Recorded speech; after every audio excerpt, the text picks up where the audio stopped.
Something they won't teach you in church today is this. When Adam and Eve so-called sinned, because nowhere in Genesis does it say Adam and Eve sinned. Sin is not mentioned until you get to Genesis chapter 4, where it mentions Cain.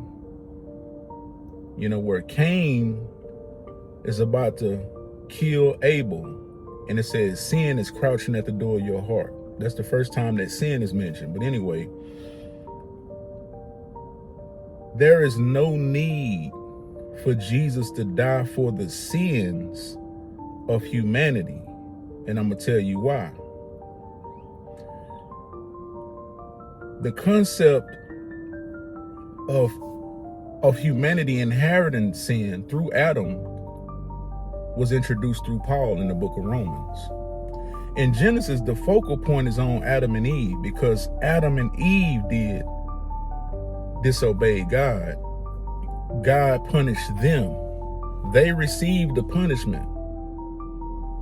So follow me. If they already received the punishment while they were alive, how can Jesus die for the sin of Adam and Eve if they came years before Jesus ever existed?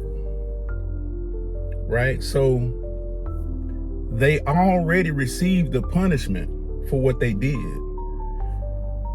Labor pains. The woman shall receive labor pains. Man shall, work by the sweat of his brow. This already happened before Jesus ever died. And they already died before Jesus died. So how can you tell me this man, Jesus, is going to come and die for the sins of people who already died, 6,000 years before him? They already received and the punishment was not that Adam and Eve would go to hell. The punishment was that they would die. And we all die.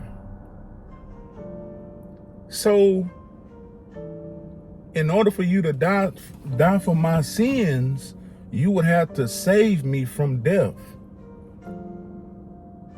And this death is physical death, because Adam and Eve died physically. So this is where you get into, it was a spiritual death. And so did they physically sin?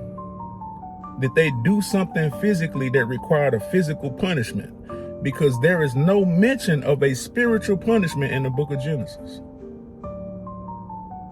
So how can Jesus die for some people who already died for what they did?